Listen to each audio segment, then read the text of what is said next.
Hello po mga kapatid, isang pinagpalang umaga na naman po sa ating lahat. Narito na naman po ako, mag-share na naman po ako ng salita ng ating Diyos. Pero tayo po muna ay mananalangin. Hihingi ulit tayo ng gabay, ng protection, ng karunungan sa ating Diyos. Samahan niyo po ako, magsiyo po tayo.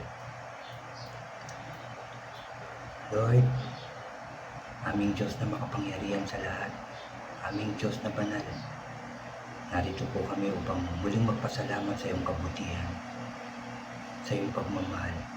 Tunay na napakabuti mo sa amin, Lord God. Dahil ginising mo na naman po kami ngayong umagang ito ng malakas ang katawan. Binigyan na naman ng isang pagkakataon sa aming buhay na magawa ang lahat. I pray na lahat ng aming gagawin ay maging maayos, tama at kalugod-lugod sa iyo. Lalo-lalo na ang gawain namin ito, Lord.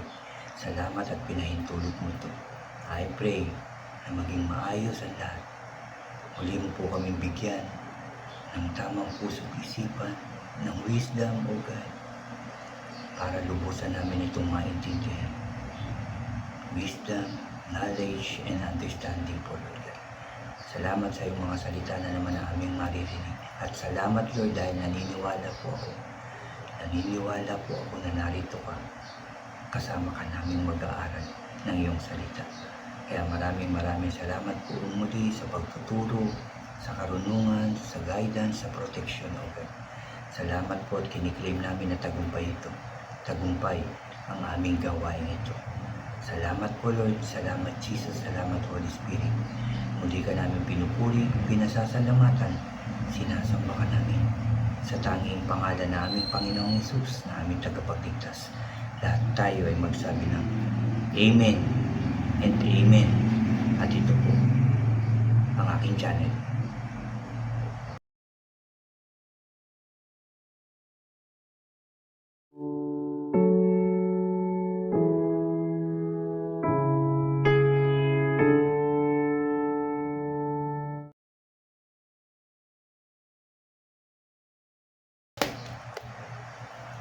Isang pinagpalang umaga po muli, mga kapatid. Bago po ako mag-umpisa ng aking sharing ngayong umagang ito, anyayahan ko lang po yung mga bago dyan sa aking channel na ngayon lang nakapunta, ngayon lang nakapanood nito ng aking sharing ng salita ng Diyos.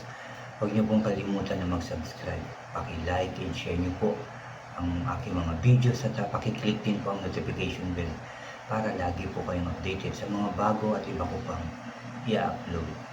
Salamat mga kapatid, salamat po. Mga kapatid, dito po ako mag-share sa 1 King chapter 2.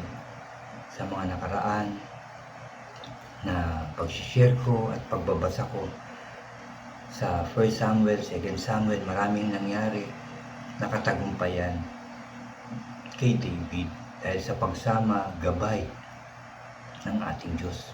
Nangunguna sa labanan.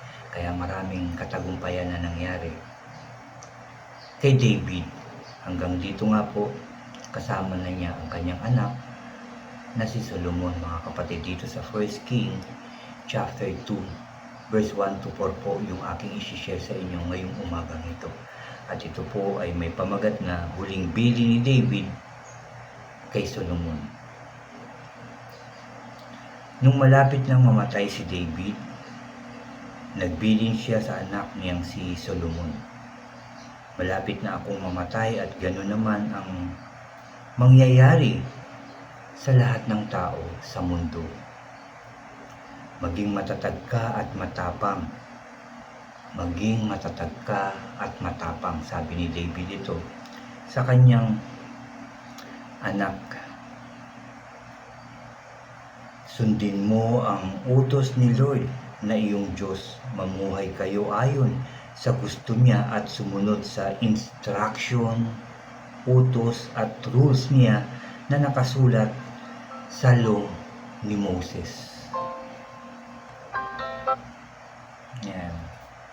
Nag-alarm po. Ulitin ko sa verse 3, sundin mo ang utos ni Lord na iyong Diyos. Mamuhay ka ayon sa gusto niya at sumunod sa instruction, utos at rules niya na nakasulat sa law ni Moses. Pag ganun, sabi dito, pag ganun, magiging successful ka sa lahat ng gagawin at pupuntahan mo. At sabi rito, pa rin ni Lord ang promise niya sa akin kung magiging maingat. Sabi rito, mamuhay ang mga anak mo at faithful sila sa akin ng buong puso at isip, laging sa lahi. Sabi rito, laging sa lahi mo manggagaling ang hari ng Israel. Salamat sa salita ng ating Diyos.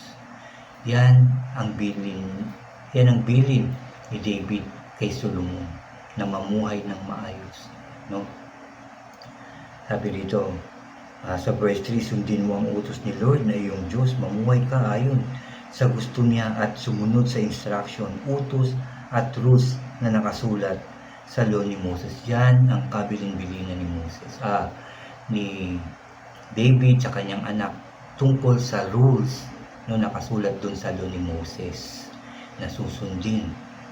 Lahat susundin. Sabi pa sa verse 4, at tutuparin ni Lord ang promise niya sa akin kung magiging maingat mamuhay ang mga anak mo at faithful sila sa akin ng buong puso at isip. Laging sa lahi mo manggagaling ang hari ng Israel. Yan ang pangako ng Diyos kay David, na yan ay tutuparin ng Diyos kung mamumuhay ng matuwid, maayos at susunod sa ating Diyos. Mananatili ang hari sa kanilang lahi. Tayo rin mga kapatid, marami rin tayong pinagdaanan, marami rin tayong nagawa sa buhay. May maganda, may hindi maganda. May mga desisyon din tayo sa buhay na maganda at hindi maganda. At karamihan sa ating mga nagawa, alam ko naiisip natin ngayon, naaalala natin yung mga hindi natin nagawa. Pero ang dapat nating maisip, yung mga nagawa nating mabuti, dahil yan sa tulong ng Diyos. Hindi naman tayo tutulungan ng Diyos sa paggawa ng mabuti, dahil sa paggawa ng masama, puro mabuti ang dapat nating gawin, dahil hindi tayo tutulungan nga ng Diyos kung masama yung ating ginagawa. Pero kung maganda, mabuti, kasama natin si Lord, at si Lord ang nag-uutos sa atin na yan ang gawin natin, maayos, tama at mabuti, yung nakalulugod sa Kanya ang ating mga gagawin, mga kapatid. Yan ang tinuturo sa akin, sa inyo, at yan dapat ang ating ituro sa ating mga mahal sa buhay, sa ating pamilya, sa ating mga anak, sa ating mga apo, mga kapatid. Yan ang ituturo natin, ang mamuhay ng maayos at tama para sa Diyos, susunod sa Diyos, para manatili tayo malakas ang katawan, pinagpala at magandang buhay, pati yung mga susunod na saling lahi natin, mga kapatid. Kung susunod tayo kay Lord, kung mamumuhay tayo ayon sa kanyang mga tuntunin, gagabayan, poproteksyonan, iingatan, lalo-lalo na pagpapalain tayo ng ating Diyos. Yan ang tinuturo niya sa atin ngayon, na yun ang lagi natin ibibilin, na kagaya ni David, yung bilin niya kay Solomon, na mamuhay, na sumusunod sa ating Diyos, sumusunod sa utos at tuntunin ng ating Diyos. Yan din ang ating gawin, at yan din ang ating ituro sa ating mga mahal sa buhay. At dapat, kung anuman yung ating naririnig galing sa Diyos, sa Kanyang salita, ating natututunan, ating napapag-aralan, maisabuhay natin, makita ito ng mga tao. Lalo-lalo na makita ng Diyos na sinasabuhay natin yung Kanyang salita, yung Kanyang mga utos at mga tuntunin, para makita rin ito ng ating mga anak, at yun ang gayahin nila. At kapag binili natin ito, gagawin nila kasi nakita nila na talagang ginagawa natin ang utos at tuntunin ng Diyos. Sumusunod talaga tayo sa ating Diyos. Di susunod din sila, yan din ang gagawin nila, di ba? Magpapatuloy ito sa mahabang panahon na ang Diyos ang sinusunod nila. Hindi yung sariling kagustuhan nila ang susunod nila, kundi ayon sa tuntunin at pamamaraan ng Diyos. Yan ang gustong sabihin sa atin ng Diyos ngayon. Yan ang pinapaalala sa atin ng Diyos. Yan ang inuutos sa atin ng Diyos ngayong umagang ito, mga kapatid. Kaya lagi natin tatandaan ito. Lagi natin tatandaan yung ating napapag-aralan, nababasa, naririnig na salita ng Diyos. Alalahanin natin, sabi nga, pagbulay-bulayan ito, gabi at araw o araw at gabi, ano ka mang oras o panahon nagbasa, kung gabi man, pagbulay-bulayan mo hanggang kinabukasan, hanggang mamaya, hanggang kinabukasan, balik-balikan natin ang Word of God na ating binabasa, na ating pinag-aaralan. Kasi talaga napakaraming itinuturo, inuutos ng Diyos, lalong-lalo na napakaraming pangako ng Diyos na dapat nating malaman, na dapat nating ipanalangin na matanggap na natin yung pangako ng Diyos sa ating buhay. Maraming pangako ng ating Diyos. Palalakasin, pagagaling sa sakit at karamdaman, pagpapalain, iingatan po, proteksyonan, pagtatagumpayin. Marami pang iba. Pero karamihan sa atin, hindi natin ito alam. Nung una talagang hindi ko alam yan, hindi natin alam yan. Pero ngayon sa pag-aaral natin, sa pakikinig ng salita ng Diyos, natututunan natin, nalalaman natin yung mga pangako ng Diyos sa atin. Kaya asamin natin ito, mga kapatid. Asamin ko ito, asamin natin lahat yung pangako ng Diyos, na matanggap natin ito, na matanggap na natin ito at matanggap din ng ating mga mahal sa buhay, ng ating pamilya at ng mga susunod nating saling lahi. Para ma-break, mga kapatid, alam niyo ba, sa pag-aaral, sa pagbabasa, sa pagsasabuhay, sa panalangin, sa pagtitiwala sa ating Diyos, mag-break yung lahat ng klaseng sumpa sa ating mga buhay. Di ba? Marami sumpa ng sakit at karamdaman, sumpa ng kahirapan. Di ba? Para mawala na ito, mga kapatid, ma-break, masira, maputol na, mawasak na ito. Sumunod tayo sa ating Diyos.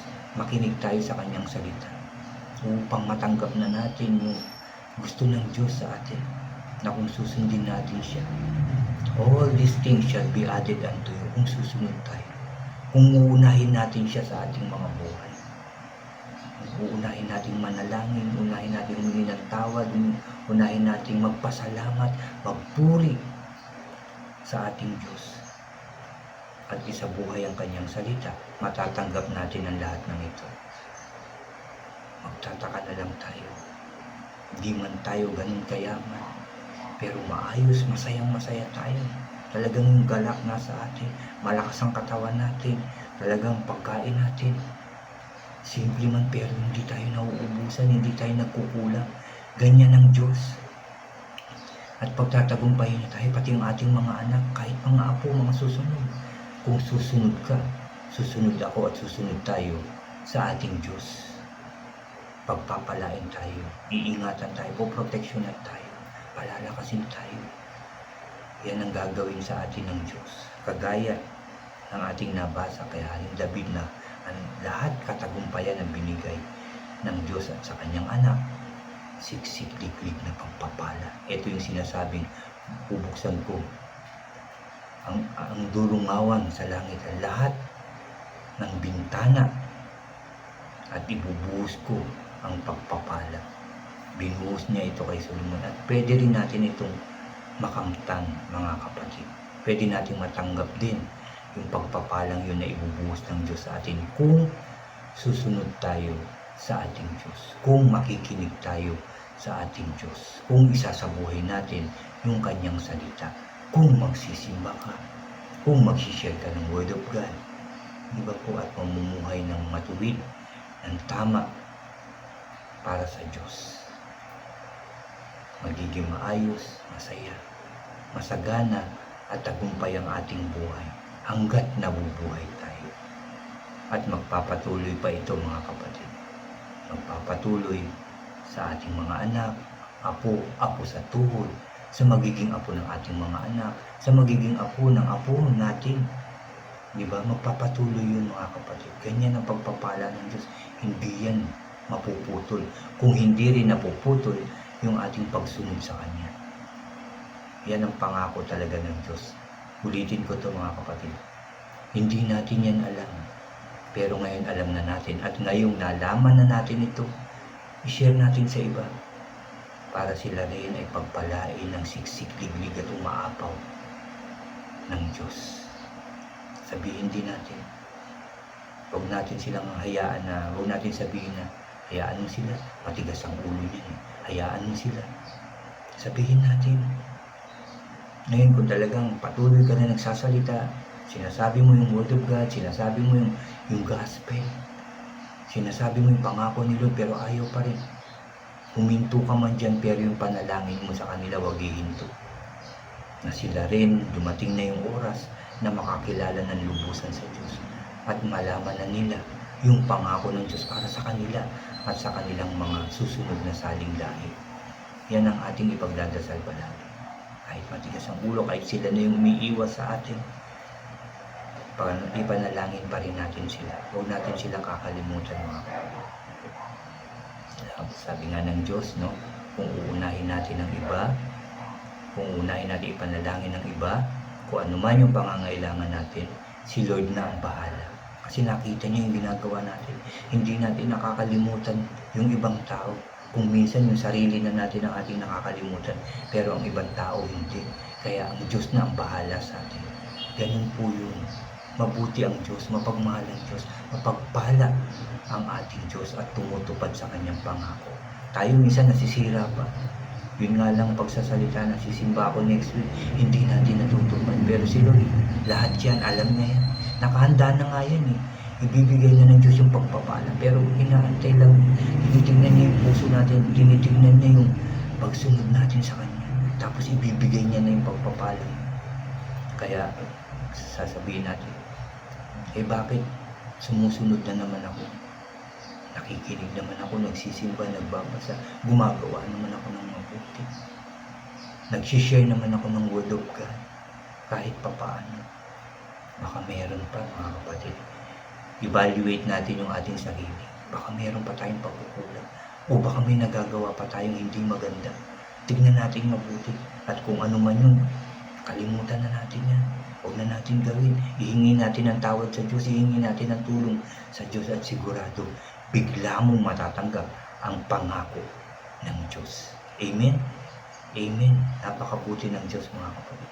Kahit ako, ini-evaluate ko ano pa dapat kong gawin. No? Ano pa yung dapat kong ihingi ng tawad? Baka meron pa. Ganon din ang ating isipin. Baka meron pa akong hindi naihingi ng tawad. O hindi pa ako nakakahingi ng tawad. Kasi sabi nga ng Diyos, kapag hindi ka nagpatawad, kapag hindi ka humingi ng tawad, hindi ka patatawarin ng ating Diyos. Kaya lahat ihingi mo na ng tawad sa ating Diyos. Kung meron ka pang hindi nalalapitan, humingi ka na ng tawad. Even hindi ka mapatawad ka agad, okay lang, basta humingi ka na ng tawad. Alam ni Lord yun, nakita niya yung ating mga ginagawa, yung ating mga gagawin, yung ating mga plano, yung nasa puso't isipan natin, alam ni Lord yan. Kaya dapat lahat maayos. Lahat yung pagsunod sa tuntunin, utos, pamamaraan ng Diyos ang ating iniisip. Hanggang sa isang araw na nagawa na pala natin ang lahat, maralaman natin, matatanggap natin.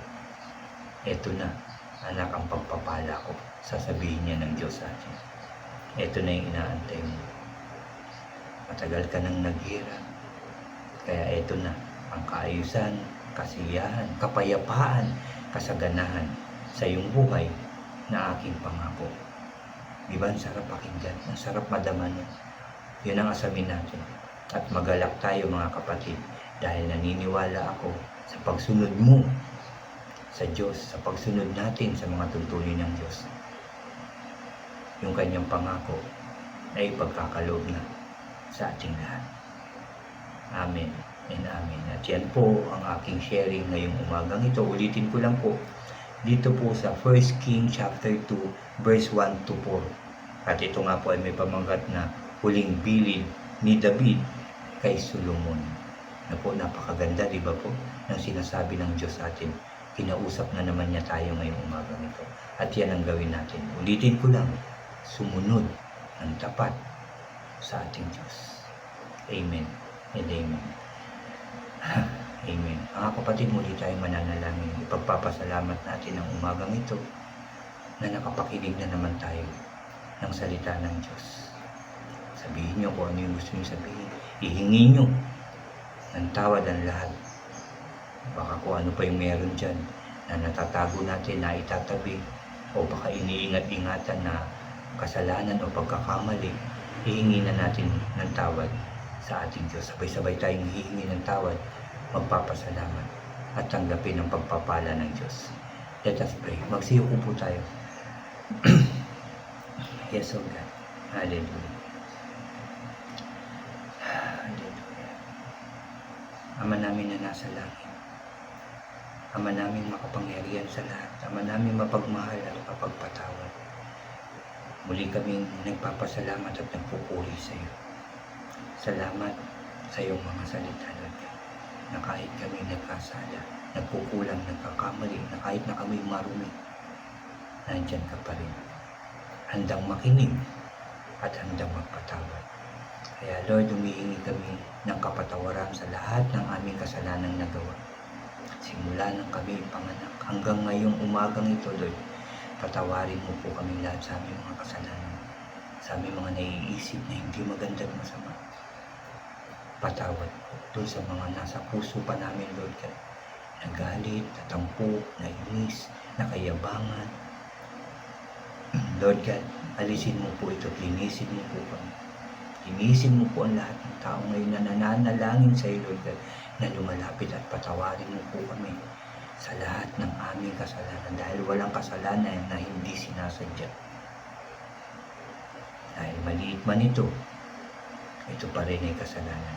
Kaya Lord, lahat ng aming kasalanan na nagagawa, naiisip, na sasabi, patawarin mo po kami lahat. Patawarin mo po ako, sampu ng aking mga mahal sa buhay, lahat ng aking mga kapatid sa pananampalataya, at lahat ng tao, Lord, patawarin mo po kami lahat sa aming mga kasalanan. Salamat po, Lord, dahil alam kong napakinggan mo po ang aming paghingi ng tawad. Sa pangalan ng Panginoong Hesus, kami yung pinatawad na. Salamat po. Salamat po. Salamat sa pagkakataong ito na makarinig na naman ng iyong salita. Salamat na gising kami. Salamat may kalakasan. Salamat may pagkain kami. Salamat at pinagaling mo kami sa lahat ng klase ng sakit at karamdaman. Salamat binigyan mo ng trabaho yung mga walang trabaho. Salamat binigyan mo ng business yung mga walang business. Salamat, Lord God, nagkatrabaho ang mga taong nangangailangan. Salamat at pinagaling mo yung mga may sakit at karamdaman. Salamat at binuo mo yung pamilyang nasira, Lord God. Salamat, binuo mo at pinagkasundo yung magkaibigan, Lord God, na nagkatampuhan. Salamat, inayos mo ang buong Pilipinas. Salamat, inayos mo ang buong mundo, Lord God. Salamat po. Salamat po. Lord, I pray na bigyan mo kami ng lakas ng loob, talino at sipag sa aming paghahayag ng iyong mga salita. Sa pagtayo sa simbahan mo, sa pananalangin, sa pag-share ng iyong word of God, sa pag-declare ng iyong mga salita. Samahan mo po kami, turuan mo po kami, para boldly magawa namin ito, para magtagumpay po ang lahat ng gawaing pinagagawa mo po sa amin. Salamat po, salamat po. Alam ko, Lord God, na nakikinig ka at tinugon mo na ang aming panalangin. At salamat sa pagpapala. Salamat sa siksik, liglig, umaapaw na pagpapalang ipagkakaloob mo sa aming lahat, Lord God. Salamat po sa lahat ng pagpapala, sa lahat ng blessings, O God. Salamat po. Salamat din sa katagumpayan na ibibigay mo sa amin lahat. Thank you po, Lord, dahil ang tagumpay ko, tagumpay naming lahat ay sunod-sunod sa pangalan ng Panginoong Hesus. Salamat po sa katagumpayan ng gawain ito. Salamat sa mga gawain pa namin para sa inyo na inyong pagtatagumpayan, dahil kasama ka namin, O Diyos, sa araw-araw. Saan man kami nandun, kasama ka namin. Sa pangalan ng Panginoong Hesus. Maraming salamat, Lord. Maraming salamat, Jesus. Maraming salamat, Holy Spirit. Salamat. Tinugon mo na po ang aming panalangin. Salamat sa iyong kabutihan at pagmamahal sa amin lahat. Thank you, Father God. Thank you, Jesus. Thank you, Holy Spirit. Salamat po. Salamat po. Salamat. Sa matamis at makapangyarihan pangalan ng aming Panginoong Hesus, lahat tayo ay magsabi ng Amen, Amen, and Amen po. Amen, Amen. Salamat sa ating Diyos. Napakabuti niya sa atin mga kapatid. Salamat. Salamat din sa pakikinig niyo mga kapatid. Share niyo po ang inyong narinig, napag-aralan at natutunan ngayong umaga ito. Para ang iba ay pagpalain din. God bless po sa inyong lahat at God bless po sa ating lahat.